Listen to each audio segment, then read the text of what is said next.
भगवान की जय हो। इस प्रकार से भगवान का अद्भुत कुटुंब, दिव्य कुटुंब है भगवान का। सुखदेव जी महाराज वर्णन करते हैं राजन, इसी प्रकार से भगवान अपने घर परिवार में सभी के साथ में रहते हैं और सभी का ध्यान करते हैं। असंख्य भक्तों के साथ यदि भगवान सबके यहाँ पहुँच सकते हैं, सबके यहाँ जा सकते हैं, तो अपने परिवार की व्यवस्था क्यों नहीं कर सकते। एक दिन देवर्षि नारद के मन में विचार आया कि भगवान की लीलाओं के तमाम दर्शन किए, भगवान की कथाएं यज्ञ कीर्तन में भाग लिए, लेकिन भगवान के परिवार के झगड़े में हमने नहीं भाग लिया। नारद जी के मन में विचार आया, चलो भगवान के घर का झगड़ा देखा दे, क्योंकि 16,108 रानियां हैं। जिसके घर में भी भगवान 2-4 दिन नहीं जाते होंगे तो झगड़ा जरूर होता होगा। देखो नारद जी को कहीं कहीं कलह प्रिय कहा गया है। आज नारद जी झगड़ा देखने के लिए जा रहे हैं। सुबह 4 बजे पहुंच गए रुक्मिणी जी के यहाँ देखना चाहते थे कि भगवान हैं कि नहीं। सुबह 4 बजे तड़के, तो सुबह 4 बजे भगवान, भक्त भी बहुत बार परीक्षा लेते हैं। अब 1-2 साल में आना है, 4 साल में आना है, फिर कहेंगे महाराज जी से, अरे महाराज जी गुरुदेव आपने हमको पहचाना नहीं। सालों साल में हमारे ऊपर भी ऐसी बहुत बार बीतती है, सालों साल नहीं आएंगे, गुरुजी आप पहचाने नहीं। अरे महीने 2 महीने 4 महीने में आते जाते रहो तो गुरुजी पहचाने। कहां तक पहचानेंगे गुरुजी। तो महाराज आज नारद जी 4 बजे पहुंचे परीक्षा लेने के लिए। तो भगवान स्नान करके और गायत्री जप कर रहे थे, संध्या कर रहे थे। सुबह 4 बजे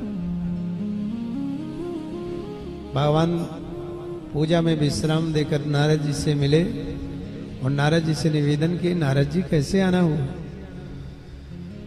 तो नारद जी ने कहा, प्रभु आज मंगला दर्शन करना चाहता था, भगवान आपके दर्शन प्रातः काल करना चाहता था, ये नहीं बताया कि झगड़ा देखने आए। फिर मन में विचार किया, ये तो पहला घर है, यहाँ रहना जरूरी था, यहाँ भगवान रह गए, चलो जाम्बवती जी के यहाँ चलते। तो जाम्बवती के यहाँ भगवान सुबह वेदों का पाठ कर रहे। भगवान भी गृहस्थी का पूरा नियम करते हैं, वेदों का पाठ करें। यहां भी देवर्षि नारद का भगवान ने सत्कार किया। सत्यभामा जी के यहाँ गए, सत्यभामा जी के यहाँ भगवान हवन कर रहे थे।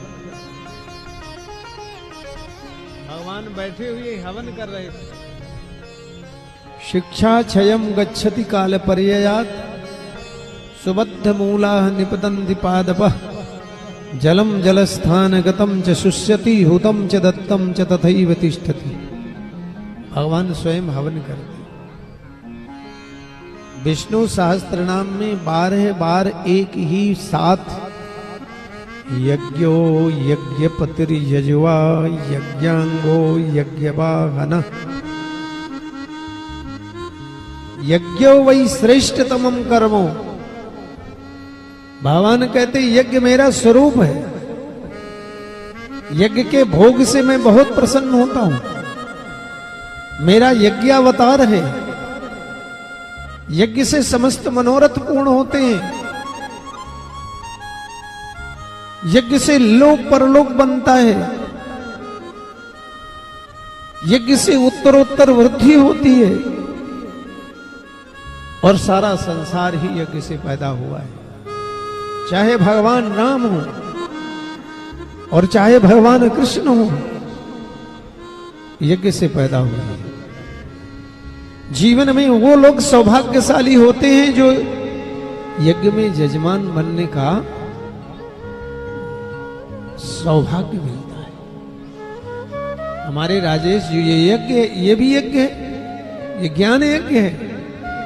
हमारे राजेश बंसल जी बड़े धार्मिक ही, इनके लिए एक बार जोरदार तालियां बजना चाहिए। और जब जापानी पार्क में यज्ञ करते हैं 108, तो हमारे विधायक जी महेंद्र गोयल जी 108 यजमान बनाते हैं, और वो 108 यजमान पूरे परिवार के समेत जब यज्ञ करते हैं, तो लास्ट के दिन में हम पूछते हैं कि आप लोगों को यज्ञ से क्या लाभ हुआ, क्या अच्छा कैसे लगा।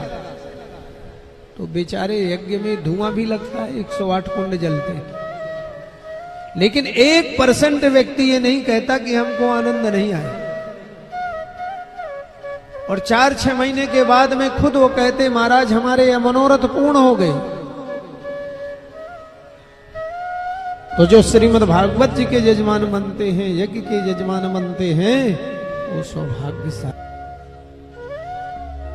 उसके जीवन का सौभाग्य होता है। कमाना तो सबको आता है, लेकिन देना भगवान जिसको चाहते हैं उसी का धन लगाते हैं। इसलिए सत्कर्मों में हमारा धन लग जाए, ये सबसे श्रेष्ठतम कार्य है। यज्ञो वही श्रेष्ठतमम कर्मो। मैं समर्पण ट्रस्ट का आज विश्राम का दिवस है, इसलिए बार बार धन्यवाद करता हूं कि धार्मिक लोग मन में कम से कम विचार तो किए कि यज्ञ ज्ञान यज्ञ कर कर श्रीमद् भागवत जी की कथा करके और हॉस्पिटल का निर्माण पूर्ण कर ले। ये श्रेष्ठ भावना है, उत्तम भावना है। सतधर्म से सत्कर्म की ओर चलने की भावना जो है, ये भावना सदा सर्वदा बहुत जल्दी पूरी होती है। कहीं भगवान अपने बालकों को पढ़ाते हैं, कहीं भगवान योद्धाओं को शिक्षा देते हैं, कहीं भगवान सभा करते हैं, कहीं भगवान सनातन धर्म की रक्षा की चर्चा करते हैं, कहीं भगवान वेदों पर व्याख्यान करते हैं, कहीं भगवान पुराणों पर चर्चा करते हैं।